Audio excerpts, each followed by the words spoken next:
right, so Kahala Yahweh, Bahashem, Yahweh Shai, Bahashem, Rakaha Kodash. Double honors to my elders, apostles, and the bishops of Great Millstone, where I have learned this truth and where I'm still learning this truth, and also Shalom to the remnant. All right, this is going to be another reading in Ezekiel, the 31st chapter, but it's going to be in the NLT. Okay?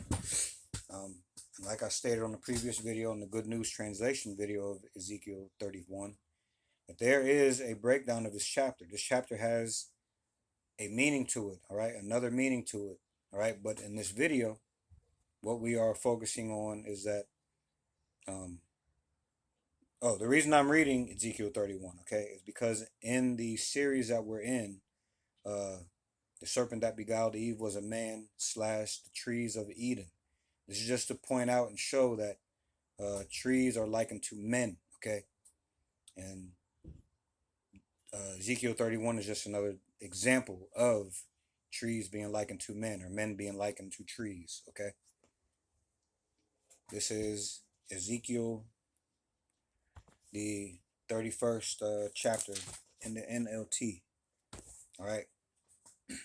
Oh, Lord willing, we'll get into that breakdown of what is being said in Ezekiel 31. But right now, the focus is on men being likened to trees. I probably just said that, but all right. So this is Ezekiel 31st chapter in the NLT, and the heading is Egypt compared to fallen Assyria. Okay. It reads on June. They put a date in here, man. I just now seen this. They put a date in here, June 21. All right. They don't know how time is kept, and that proves it right there. Anyway, it says, during the 11th year of King Jehoiakim's captivity, the message came to me from the Lord. All right. This is verse 2. It says, Son of man, give this message to Pharaoh, king of Egypt, and all his hordes. To whom would you compare your greatness? You are like mighty Assyria, which was once like a cedar of Lebanon, with beautiful branches that cast deep forest shade, and with its top hanging, I'm going to start 3 all over again. It says, you are like mighty Assyria, which was once like a cedar of Lebanon, with beautiful branches that cast deep forest shade, and with its top high among the clouds. Deep springs watered it, and helped it to grow tall and luxuriant.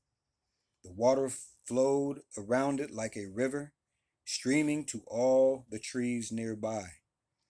This great tree towered high, higher than all the other trees around it.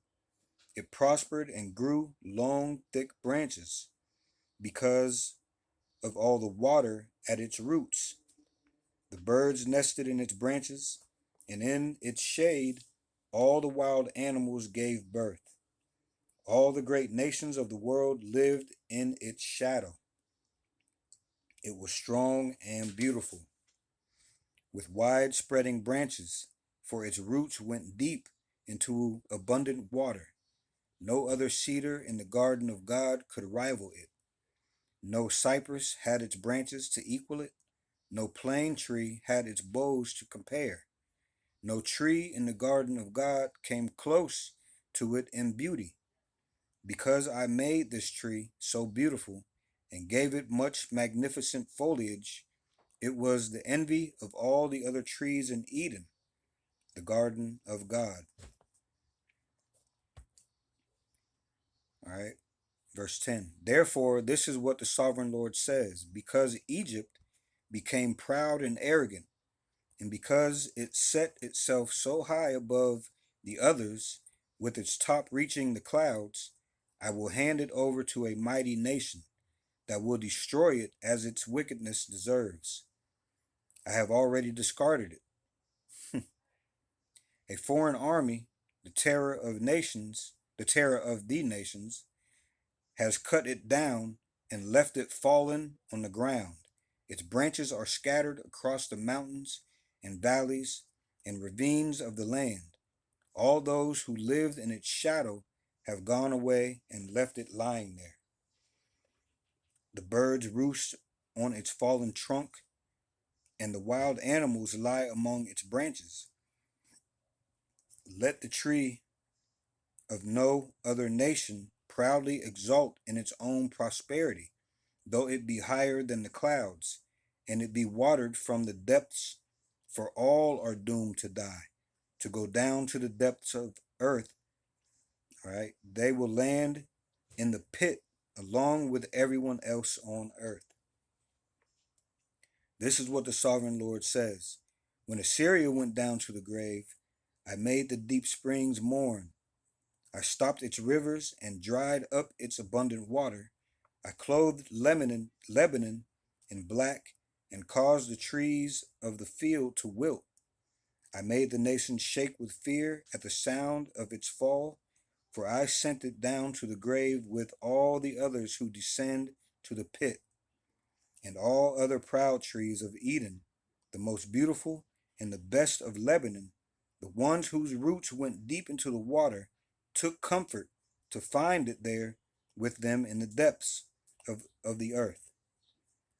Its allies, too, were all destroyed and had passed away. They had gone down to the grave, all those nations that had lived in its shade. O Egypt, to which of the trees of Eden will you compare your strength and glory? You too will be brought down to the depths with all these other nations. You will lie there among the outcasts who have died by the sword. This will be the fate of Pharaoh and all his hordes. I, the sovereign Lord, have spoken. All right. So you can see all throughout this chapter that men are compared to trees, or trees compared to men. Okay. Um, and this chapter is saying something. Okay. Or willing, again, we will go into the meaning of this, but it is speaking something other than comparing men to trees and vice versa. Okay. Lord willing, we will go into that sooner or later on this channel. All right. But that was the NLT reading of Ezekiel, the 31st chapter, where it is another example of men and trees being in comparison or likened to each other. Okay. So with that, I'd like to say, Call Halal Yahweh, Bahashem, Yahweh Shai, Bahashem, Rakaha Kodash. Double honors to my elders, apostles, and the bishops of Great Millstone, where I have learned this truth and where I'm still learning this truth. And also Shalom to the remnant of Israel. Okay? Lord willing, we'll see you in the next video. All right?